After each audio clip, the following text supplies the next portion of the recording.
What's up, guys? It's Ann Erickson with Detroit's new alternative 106.7, and very excited to be here with the legendary Tom Morello. Hello, how are you? I'm great. Thank you so much for making the time to do this. Thank you so much for calling me legendary. Of course. Well, it's true.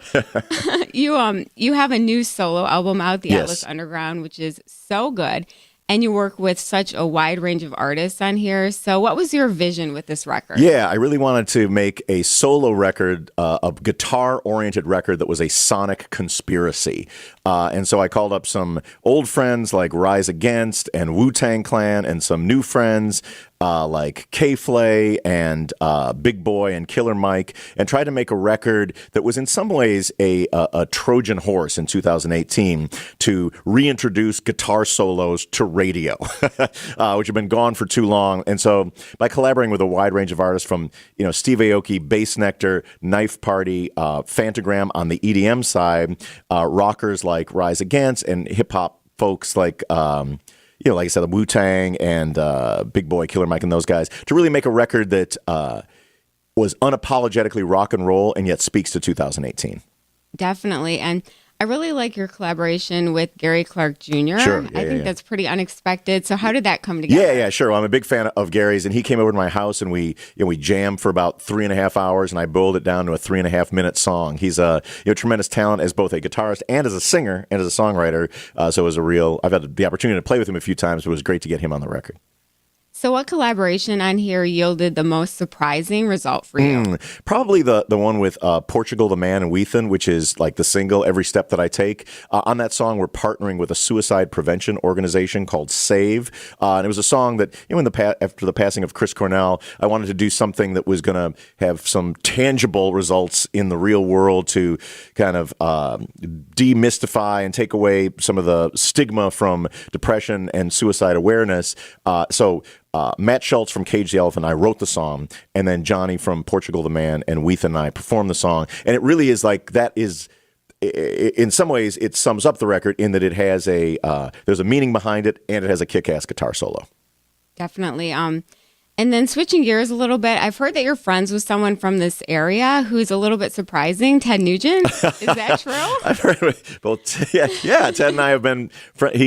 Some years ago, I didn't know Ted until his 60th birthday. Someone reached out to me and asked if I would send him a happy birthday video, and I was a huge fan of Cat Scratch Fever and Great White Buffalo and all that. So I thought, Ted and I kind of are divergent politically, but I thought, what? Heck yeah, for Ted Nugent's 60th birthday, I'm happy to send that guy a video. So I sent him a very amusing video with two subject matters. One was what Tom Morello and Ted Nugent have in common. It's a tremendous amount of overlap. And two, what an adolescent Tom Morello learned about sex from Ted Nugent albums. And there was a pretty long list of that.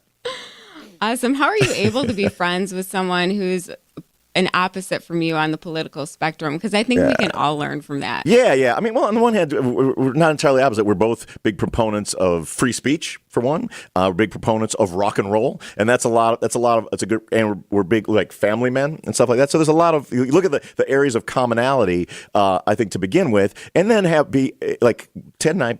We disagree about a bunch of stuff, but occasionally we'll be able to go back and forth in a very sort of civil discourse. If I think he's gone off the rails in this direction or vice versa in a way that has been felt healthy. And, he's a great guitar player and a friend.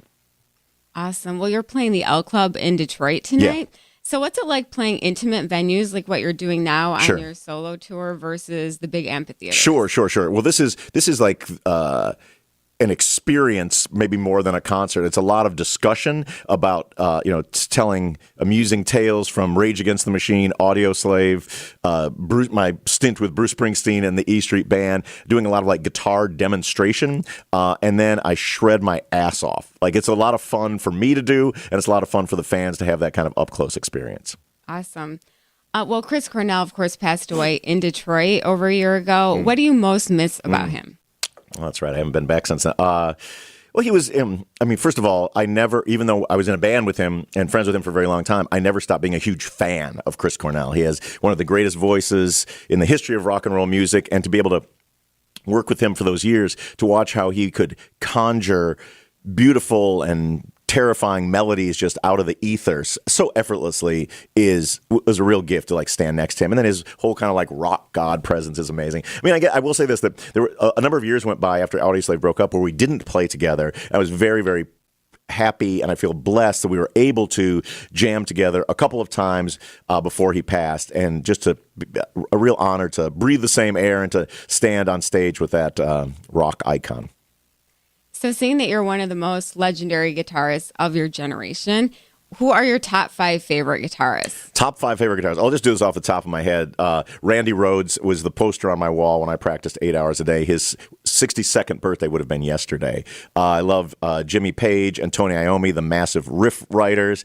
Jimi Hendrix, of course, for his sort of sonic exploration. And then if I, off the top of my head, as number 5, I'll take David Gilmour for his expressiveness and sort of making traditional blues guitar playing very electric and beautiful within the context of Pink Floyd.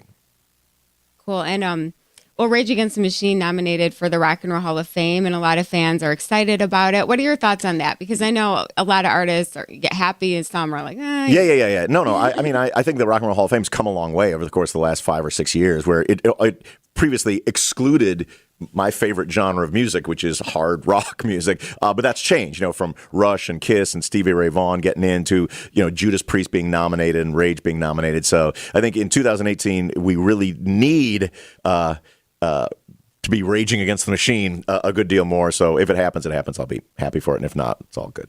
Awesome. I'm pulling for you guys. Okay, appreciate it. If that means anything. We got to get you a ballot. Awesome. Well, thank you again so much. Looking forward to seeing you tonight at the L Club. Yeah, thanks very much for having me. You can go to tommorello.com for all things Atlas Underground and other stuff. But I want to say thanks for the many years of fans in Detroit just being so awesome to I've played here with my pre-Rage Against the Machine band, Lockup. I played here with Rage. I played here with Audioslave. I did solo shows, acoustic shows as the Night Watchman here. We've played here with Prophets of Rage. And so tonight's doing this Atlas Underground thing. It's an honor to be back. Detroit's a great rock and roll and music city, and it's always an honor to play here. Well, thank you. Right on. Thank you.